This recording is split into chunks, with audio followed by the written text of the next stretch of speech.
Hello again everyone! Mag-voice over na sadta. Unya na ako'y saging na hinog. Ato ni siyang lutuon para dili siya masayang at matapon. Maglagay tayo ng itlog. Kay experiment ra ni siya guys ha. Dili ni siya nag-follow og recipe. So ako ra na siya. Unya kay dako man kay akong sudlanan, kailangan siya ibalhin kay gapanglagpot pag mag-mix na. So ayan na. Mix. Tapos naglagay din ako ng vanilla essence para mabango at masarap kainin. Tapos nag-add ako ng flour.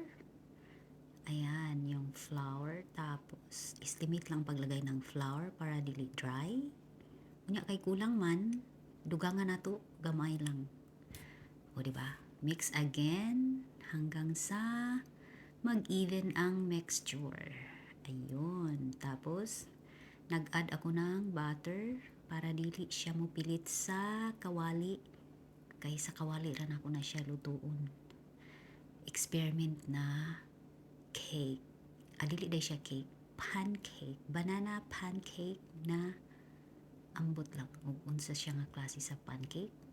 Kay maglagay man ko og raisins. O diba? Nag-add ko raisins para naa siya gamay na sweetness. Dili siya tabak. Ayan, nagpainit na pala ako ng butter sa kawali.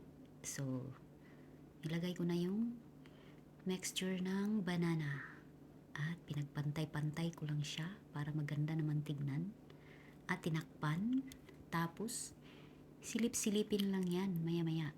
O diba? Ayan, sinilip na. Tapos, ayan na. Ang ganda ng kulay niya. Ay, excited ko. Sa kulay. Ang ganda. Mukhang masarap. At sana ay masarap nga siya. Ayan, ang last na silip. Tanggalan ng oil kasi oily siya. At hainin. O diba? Ang ganda ng kulay niya. Para siyang itlog na binati. Parang omelette. Egg omelette. Ayun, slice natin na parang pizza. Pizza na yellow. Excited ako magtilaw ug unsay iyang lami. Sana perfect. So, ayan na. Tanggalan ulit ng oil para hindi naman masyadong oily. At tikiman tayo na.